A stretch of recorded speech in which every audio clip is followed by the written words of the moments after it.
Hi everyone, my name is Shifali Singh and this is my walkthrough for LightDocs, a lightweight collaborative document editor which is inspired by Google Docs. So for this assignment, I focused on building a practical product slice rather than trying to recreate all of the Google Docs. So the main things that I prioritized were creating and editing documents, saving content, uploading files, sharing documents with another user and making the setup easy for the reviewers to follow. So here is my VS Code page where I would open my terminal. If I were the reviewer, I would start with this. So here I open my PowerShell and I am currently in this particular folder. So when you download it, you might see something similar or wherever you have stored the file. So you can click on the directory where your files are stored. For me, it was LightDocs, so I'm just heading there. And now I am going to run the file which will make the server active. So I will do npm run dev.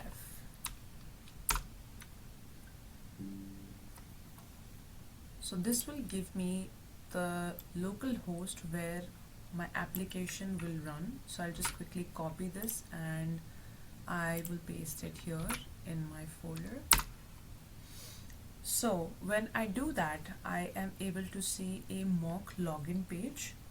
So this app has basic 3 seeded users who are Alice, Bob and Carla. I chose mock login intentionally so I could spend more time on the core document and sharing workflow instead of building production authentication. So for demonstration purposes, I will start by logging in as Alice. So this takes me to the document dashboard. Here documents are split into 2 sections, one which is owned by me and the second part which is shared with me. So here I wanted to give this distinction to be visible because ownership and sharing are important parts of these assignments. So now I'll create a new document by clicking on new document and I will call it my all about me.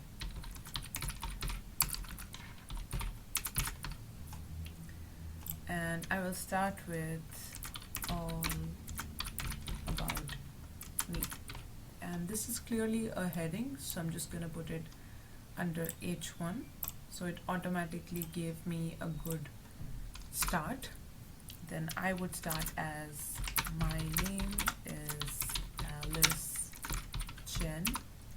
I live in Seattle, Washington. I have 3 dogs and my hobby is baking. So here are a few things about Alice. So I think these can really go under a bullet point, so I'm going to do that. Perfect. And one random fact I wanted to add is I own about 100 Legos.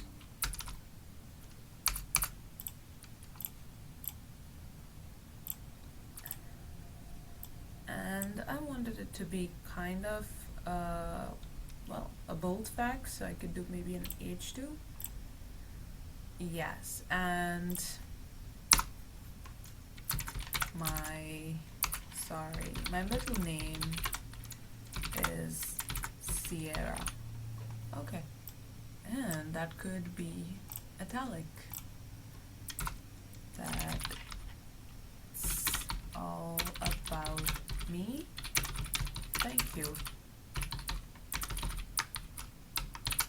Okay, but I don't want this to be bold, so I'm just gonna undo the italic, my bad. I wanted to say, and I wanted to underline Sierra, so I could emphasize on that fact. I could also emphasize stuff like where I live, but well, it's up to you.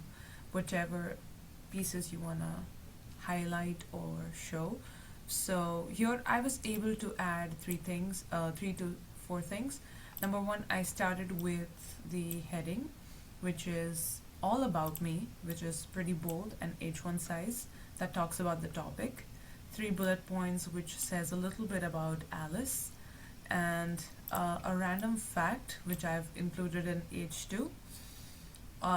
Then I have also tried creating it as an italic and tried to underline this. 2 things that I have not done is give it a number, so maybe if I don't want to do bullets, I could just switch to number, or if I want to keep it bullets, I could just, put this as a number. It is completely up to you how you want to do it.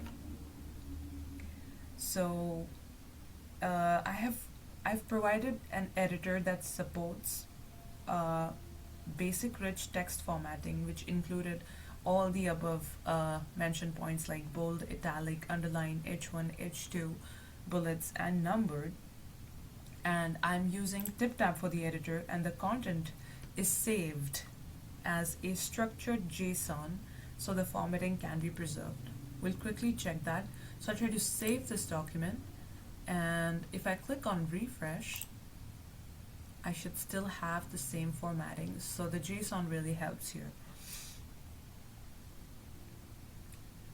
And this is great, and this works amazingly well on a local document. I had some trouble testing it on online, but yeah, this really works well.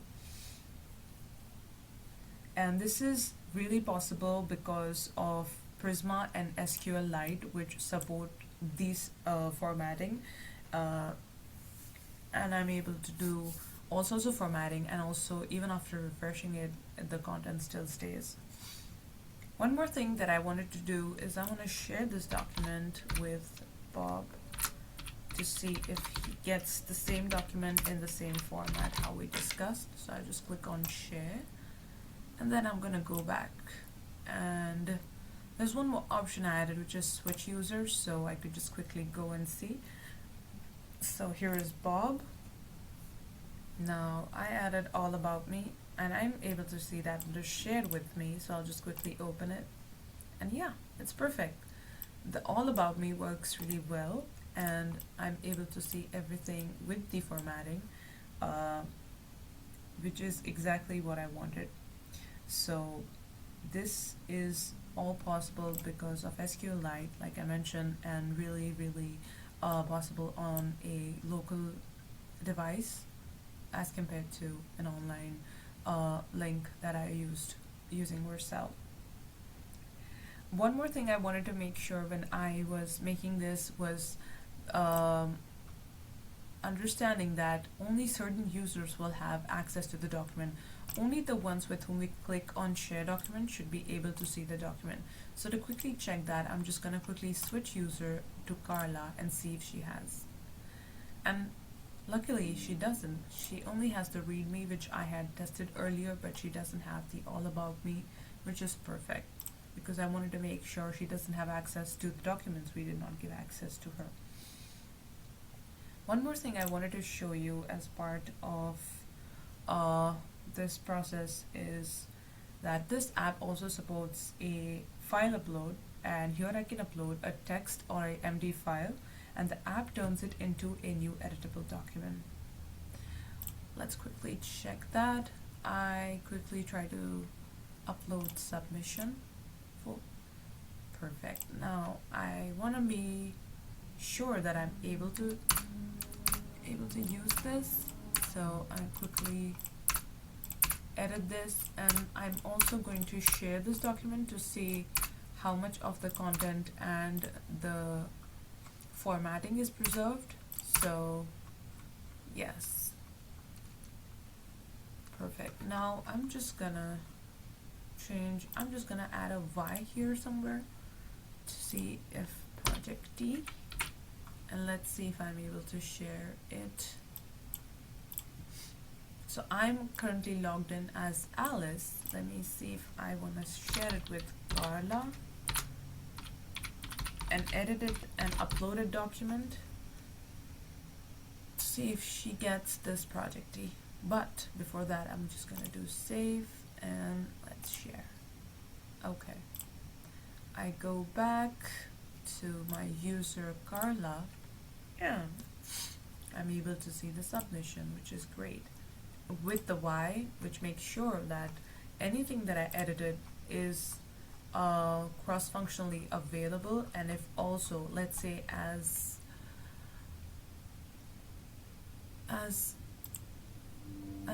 Carla edits it here and clicks on save and shares it back with Alice at example.com, she should be able to get the same edited file with the added changes. So I'm just gonna switch user, go back to Alice and see the submission file, and yeah, the projectee is gone, which makes sure that the users are able to add their notes and also edit any parts that they believe are incorrect and share with each other. So I also limited the support to these type of files because they are reliable to parse within the time box and still demonstrates a useful file workflow. For engineering quality, I included a Prisma schema, migrations, seeded test users, and setup instructions, and an automated test around access control. So that test really checks that the owner can access a document, a shared user can access it, and an unrelated user cannot. One note on deployment is I also included a Vercel link, which is right here, but the full persistence workflow is best tested locally because this version uses SQLite for local storage, and in a production version, if I had more time, I would definitely switch that to a hosted Postgres using something like Neon, Supabase, or Vercel Postgres. I also wanted to mention that I used AI throughout the project mainly to help with the scoping, implementation order, debugging setup issues, and drafting boilerplate and documentation, but I did not use it to blindly add features, and I intentionally kept the scope focus and left out larger features like real-time collaboration, comments, version history, and docs import because they would have made the project too broad for the time box. And with another few hours, the first things that I would add are the hosted Postgres that I mentioned for the production persistence, because for example, this is the Vercel app, and if I tried to test it here, I had some issues adding and starting a new document. I was fairly able to upload a document, but that is not enough. So that is exactly what I would try to fix within the next 2 to 4 hours. And I would add a few more features like autosave, viewer and editor sharing roles, maybe version history, and also added more API routes for a smoother transition. That's it for my LightDocs walkthrough. I focused on making the core solid workthrough by creating a document, editing it and saving it, uploading files and sharing it with another user. There are definitely things that I would want to improve with more time, but I wanted to be intentional about the scope and make sure that the main product experience worked clearly. Thank you so much for taking the time for review it, and if you have any questions, please feel free to reach out to me, or if you have any issues uploading the document or downloading the files, I am more than happy to assist you. Thank you so much.